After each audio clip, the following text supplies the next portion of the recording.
And this is... Morning, Dion Jacksonville, TBJ. First question, we heard the death toll and the missing. Is there any estimate, though, of how many other deaths are being investigated to ascertain whether or not they're connected to the hurricane? Also, there's been a suggestion to pass purpose-built legislation to frame the recovery effort. Is Cabinet giving any consideration to that? Third, continuing to ask about the Independent Oversight Committee. Last press conference, you told me Cabinet was continuing to talk about it. Mm-hmm. And my final question for now has to do with proactive disclosure. Why isn't there some kind of mechanism via online, website, whatever, to give real-time information in terms of the recovery effort? Money coming in, for instance, expenditure, things like shelters, recovery drops, relief drops, I beg your pardon, all that kind of information, JPS, NWC, all of that could be wrapped in so that anyone can access the information as opposed to this very tightly curated way of delivering information via the press conferences that's happening now. And for clarity, I'm not saying don't have the press conferences. I'm saying in addition to. Yeah. All right. Those were several questions. I don't think I got all of them written down. But in terms of the oversight body, there is going to be an oversight body. And I should let you know that yesterday in Cabinet, we were looking at the overarching governance framework. Looking at what has happened globally. So our international partners were there with us, including the World Bank, looking at what has worked globally. Because one of the things you want is to make sure that whatever we do in Jamaica, we don't have to reinvent the wheel. We had an office after Hurricane Ivan that worked. We also have what has happened overseas, and we're looking at what it could look like in Jamaica. And I think Cabinet indicatively approved a structure that has Partnership Council as that main body, but we're going to be continuing to discuss it some more. So, but whatever we do, there is going to be an oversight mechanism that's made up of civil society, the opposition, and the church as a part of that oversight. In terms of proactive disclosure, I think you are correct in terms of the financial intake, and this is something that we need to note. We're very transparent in terms of Support Jamaica and what's coming in through Support Jamaica. I give those numbers when I come here. There are lots of other donations that are coming in that go directly to other donors. There's a lot of money coming to the country. We don't have sight of all of that. What we have sight of and that we're giving you is what comes into the government of Jamaica and into ODPEM. So all of that we get through ODPEM, all of that is being provided. So I've given you the credit card ones. On Thursday or Friday when we have our next press conference, you'll get the direct deposits into the account. That's what we have. And then at ODPEM also has, whenever goods are sent in care of ODPEM from any donor and it's cleared, they have that inventory management. You're such a star. Let's hear the question this week. Good morning, everybody. I am with 18 Degrees North, Zara Burton, and I have 5 questions. The first one is regarding Prime Minister Andrew Holness. Last week, he said in a cabinet meeting that he was about to go to, there would be discussion of allocation of expenditures, and that Minister Tufton had put in quite a hefty bill, and you said under your breath as well that you also had your portion. I wanted to know if we could get a breakdown by ministry at this stage of the game, what the allocation of expenditures was at last week's meeting, and so what each ministry is working with. 2, as journalists and members of the public, it is particularly difficult sometimes to get information on expenditures and revenues coming in a timely manner. It's something we've complained about over and over again. The ATI Act has not yet been amended, even though we've been asking for years about it. Mm-hmm. I wanted to know if under this situation with Melissa, there are some sections of that act, specifically 2 things that jump out at me. The government agencies have a way of often saying that this is commercially sensitive information that they can't give out. Two, they often say, especially during COVID, for instance, when you ask for contracts from donors with COVID vaccines, that information is not available, or a legal opinion is being sought as to whether that information can be made available because there are some sensitivities in the Act and exemptions in the Act related to foreign relations, if it would compromise anything related to confidential information from international partners. We, I think, as members of the public, would want those items relaxed in the Act, the ATI Act, so that we can, in fact, get the information without those exemptions being considered for the purpose of this recovery and for accountability. All right. I'll come to ATI separately when you're finished, yes. Okay. All right, so that's number 2. Number 3, in terms of the IC Act, QCA database, that also has not been made public for some time now, some years. They also went to the Oversight Committee in Parliament. All right, go ahead, finish your question. Finish your question.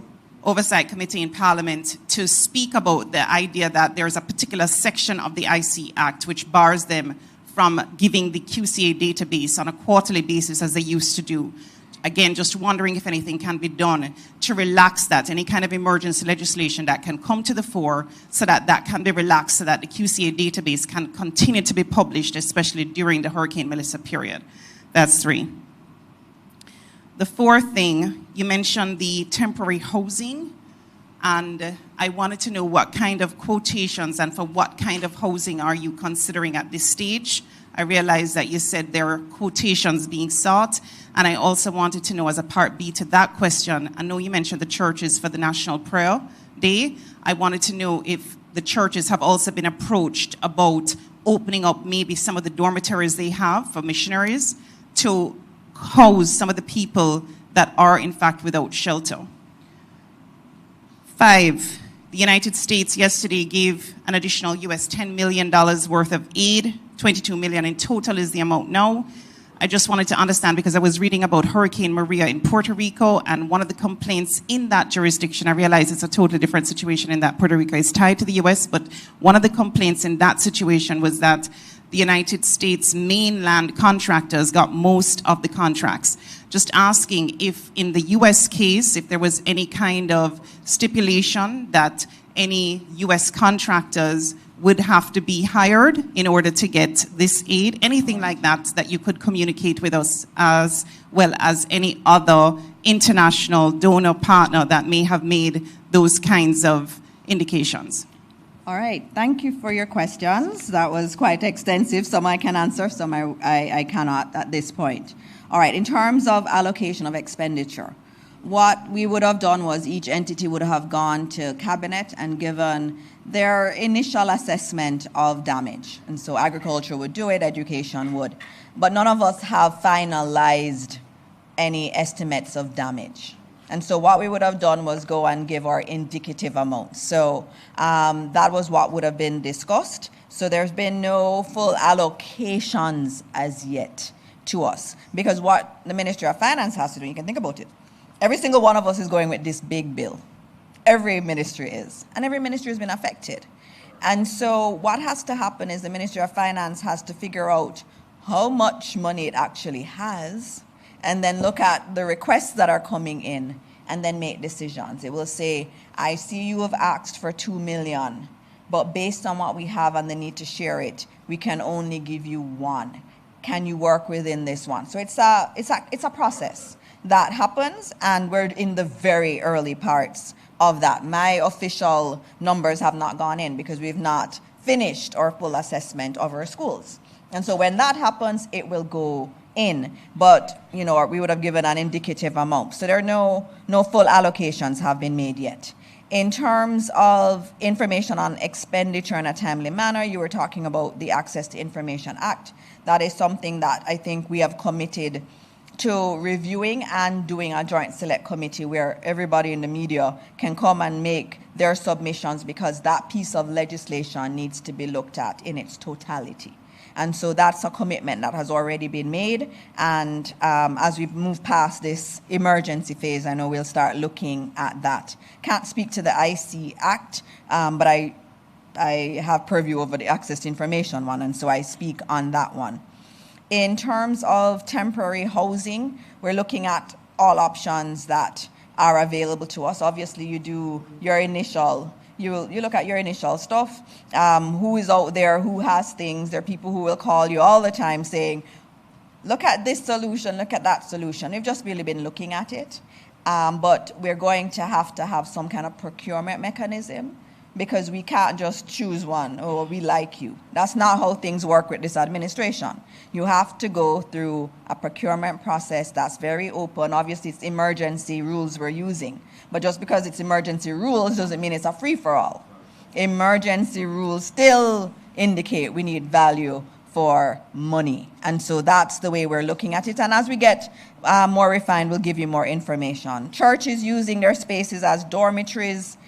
We really encourage the church to do as much as they can. And there is a committee led by Minister Grange on that, and they're looking at how they can support more broadly.